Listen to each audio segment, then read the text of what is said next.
Footballeur des années 50 aux années 70, il est le triple champion du monde en 1958, 1962 et 1970.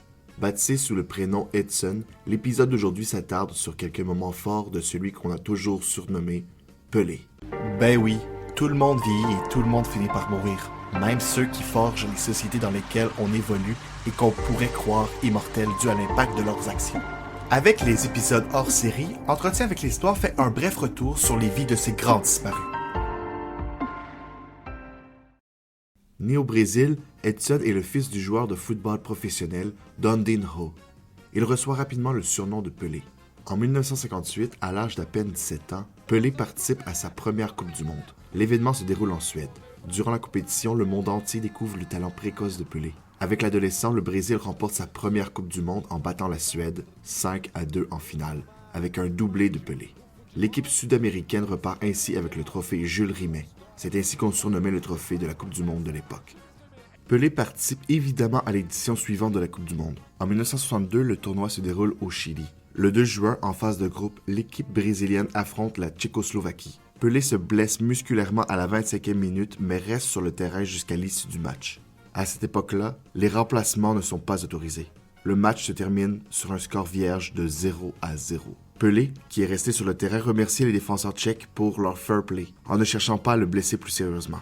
Malgré cela, Pelé ne se remet pas de sa blessure et ne prend part à aucun autre match dans le tournoi. Pelé est mis à l'écart, mais le Brésil se rend tout de même en finale, où elle affronte de nouveau la Tchécoslovaquie. Cette fois-ci, le Brésil triomphe et gagne la Coupe du Monde une deuxième fois consécutive, mais sans les services du roi du foot. Il faut dire que l'équipe brésilienne dans son ensemble est très solide et qu'elle ne semble pas avoir de rival sérieux.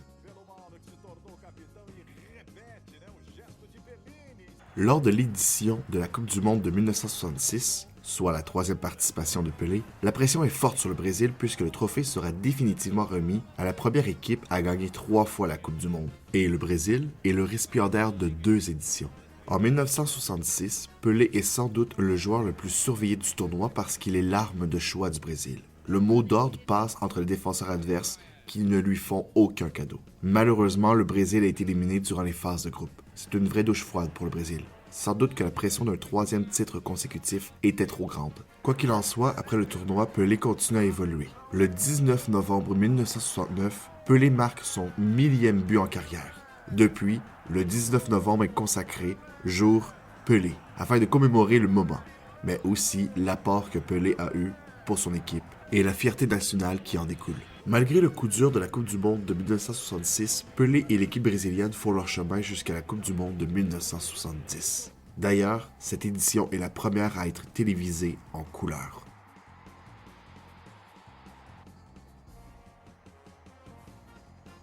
En finale, le Brésil et l'Italie s'affrontent. Finalement, le Brésil a le dessus sur l'Italie. Étant la première équipe à remporter 3 Coupes du Monde, le Brésil obtient le privilège de conserver définitivement le trophée.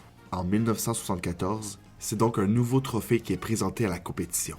Après sa retraite sportive, Pelé occupe plusieurs postes dont celui d'ambassadeur pour l'ONU et l'UNESCO à l'éducation, l'écologie et l'environnement. Il prête également son image à diverses entreprises et fait de la politique.